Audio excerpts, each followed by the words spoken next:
football, Dad's Army. So the Premier League was back this weekend, and Arsenal back to winning ways with a fantastic 3-0 win over Nottingham Forest. I mean, it goes to show, didn't it, in that game, how much we missed Martin Odegaard, because he was immense. He was unplayable. When Odegaard's there, Bukayo Saka is a much, much better player. When he first got injured, Odegaard, I thought we was coping all right without him. Then we started to go on a run with some very, very poor performances. And it was Odegaard, it turns out, that was the reason why, because he was back against Chelsea. We played a lot better than we had done in recent games, although we drew that game. But this game today, after that international break, we had players away, players that didn't go. So it's always nervous about that. Trossard apparently got an injury, but he started the game.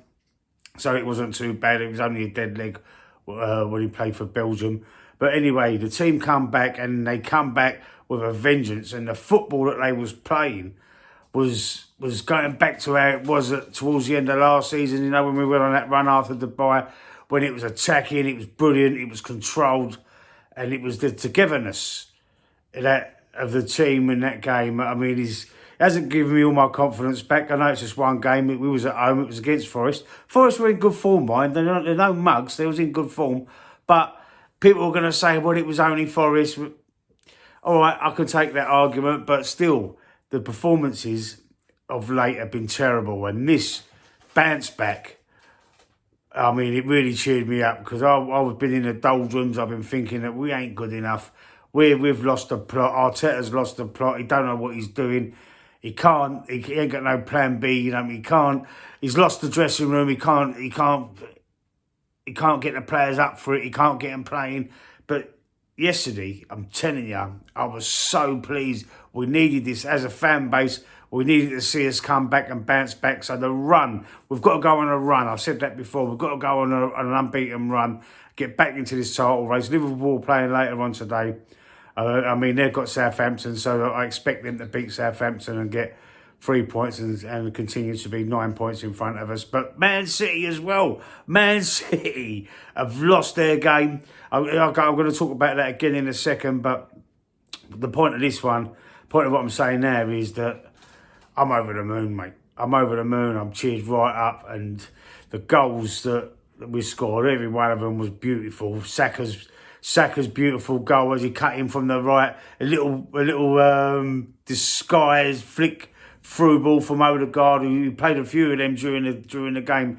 But this one, it just confused everybody, and Saka went on a run across the box, and then it won back across to the far post. He ran from the right across the box to the left-hand side, and everyone was trying to tackle him, couldn't get the ball off him, and he turns back and hits one left-footed across into the far right corner, scores the goal, while Arsenal go 1-0 up, and then we go in for half-time.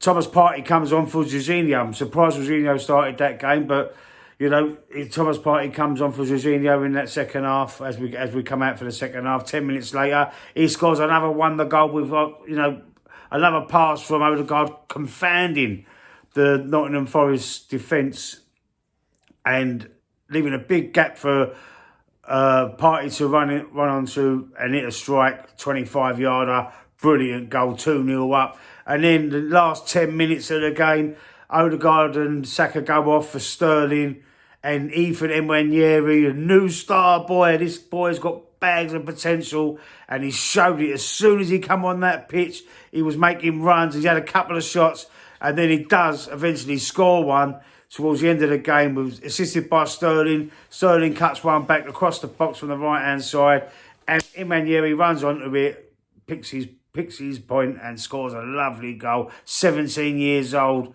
I mean, he's got the world at his feet, this player.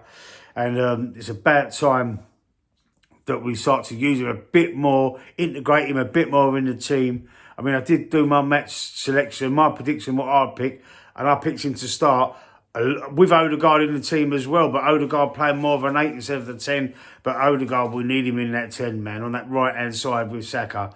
The link-up play, telepathic. They're like they're telepathic with each other. They know who each other is at all times. And that link up between them two is unbelievable, and that's what we was missing. Anyway, let's go back to Man City. Man City lose 4-0 at the Etihad to Spurs of all people. Now, I wanted Man City to eat humble pie because of Erling Haaland telling Mikel Arteta, be humble, yeah? Be humble. What's he done since? He's scored 2 goals in 7 games. That's all he's done. So the humbler got humbled last night. Got humbled by Spurs. I mean, I'm a bit upset that it was Spurs. They rolled over, I feel, at their own ground last season, which cost us the title. Which, well, not, it didn't cost us a title, but in many respects you could say that they could have played, you know, I think they wanted to lose. The fans wanted them to lose especially. And you got pundits like Jamie O'Hara wearing a Man City shirt, so he definitely wanted them to lose. I wonder if he was wearing a Man City shirt yesterday. I don't think so, but Spurs played very well. I was shocked when I see him going 2-0 at half-time.